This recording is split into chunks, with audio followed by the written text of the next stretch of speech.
പരീക്ഷയിൽ പരാജയപ്പെട്ടതിനോ ബിസിനസ്സിൽ നഷ്ടം സംഭവിച്ചതിനോ പ്രണയം തകർന്നതിനോ എന്ന് വേണ്ട, മാതാപിതാക്കൾ വഴക്കു പറഞ്ഞതിനോ കൂട്ടുകാര് കളിയാക്കിയതിനും വരെ കടുത്ത നിരാശയില് ജീവിതം അവസാനിപ്പിക്കാൻ ആഗ്രഹിച്ച കുറെ ആളുകളുണ്ട് നമുക്ക് ചുറ്റും, അല്ലെ?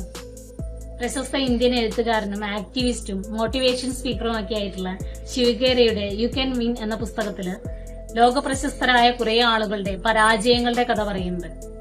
ഇത് വായിച്ചപ്പോ തീർച്ചയായിട്ടും നിങ്ങളുമായിട്ട് ഷെയർ ചെയ്യണം എന്ന് തോന്നി.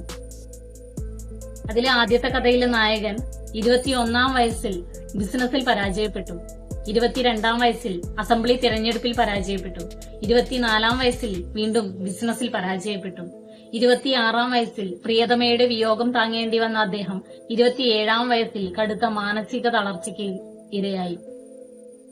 34 വയസ്സിൽ അമേരിക്കൻ കോൺഗ്രസിലേക്കുള്ള തെരഞ്ഞെടുപ്പിൽ പരാജയപ്പെട്ടു.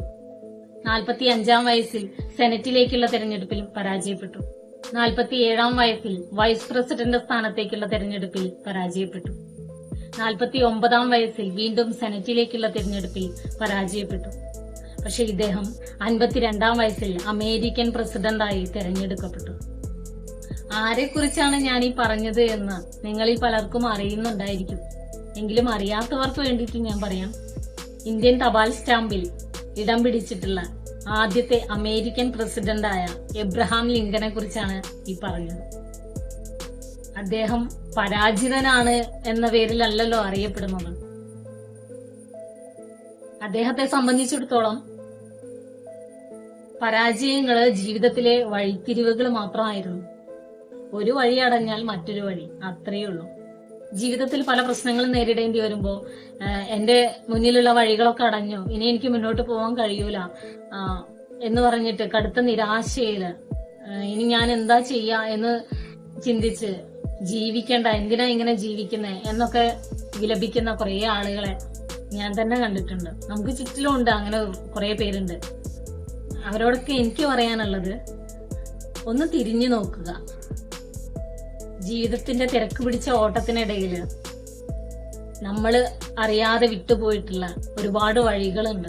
നമുക്ക് പിന്നില് ഇപ്പോഴും തുറന്നു കിടക്കുന്ന വഴികള്. അവയിൽ മികച്ചതിന്, നമുക്ക് അനുയോജ്യമായതിന് കണ്ടെത്തി അതുവഴി യാത്ര തുടരുക. അല്ലാതെ ജീവിതം അവസാനിപ്പിക്കുകയല്ല വേണ്ടത്. ശുഭപ്രതീക്ഷ കൈവടിയാതിരിക്കുക.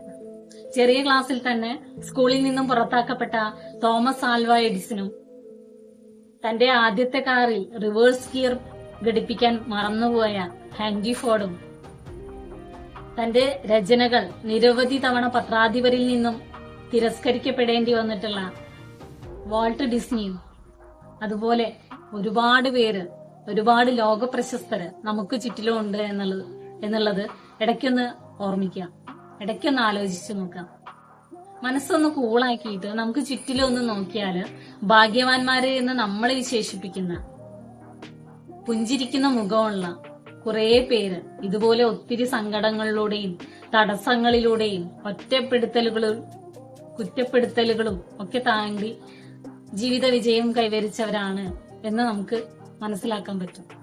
തിരിച്ചടികൾ അനിവാര്യമാണ്. അതൊരിക്കലും നമ്മെ തകർക്കാൻ വേണ്ടിയാവരുത്. ദുഃഖം നമുക്ക് കൂടുതൽ ധൈര്യവും കരുത്തും ഒക്കെ പകരാൻ വേണ്ടിയിട്ടായിരിക്കണം. അതിന് നമുക്കൊരു പ്രശ്നം വന്നു കഴിഞ്ഞാല് ആദ്യം നമ്മള് എന്തുകൊണ്ടാണ് നമുക്ക് ആ പ്രശ്നം വന്നത്, എങ്ങനെയാണ് അതിനെ നേരിടേണ്ടത് എന്ന് ശാന്തമായിട്ടൊന്ന് ചിന്തിക്കുക. എന്താണ് യഥാർത്ഥത്തിൽ നമ്മുടെ പ്രശ്നം എന്നത് കണ്ടെത്തുക. ആ പ്രശ്നം എന്താണെന്ന് തിരിച്ചറിഞ്ഞാല് അതിനെ എങ്ങനെ നേരിടാം എന്ന തിരിച്ചറിവ് നേടിക്കഴിഞ്ഞാല് ആ പരാജയത്തെ നമ്മുടെ ഇനിയുള്ള വിജയത്തിനുള്ള ചവിട്ടുപടിയാക്കാൻ നമുക്ക് സാധിക്കണം.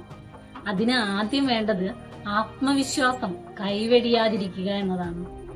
ശാന്തമായ സമുദ്രം ഒരിക്കലും മികച്ച നാവികനെ സൃഷ്ടിക്കുന്നില്ല എന്ന പഴമൊഴി ഓർമ്മിപ്പിച്ചുകൊണ്ട് ശുഭദിനം നേരുന്നു.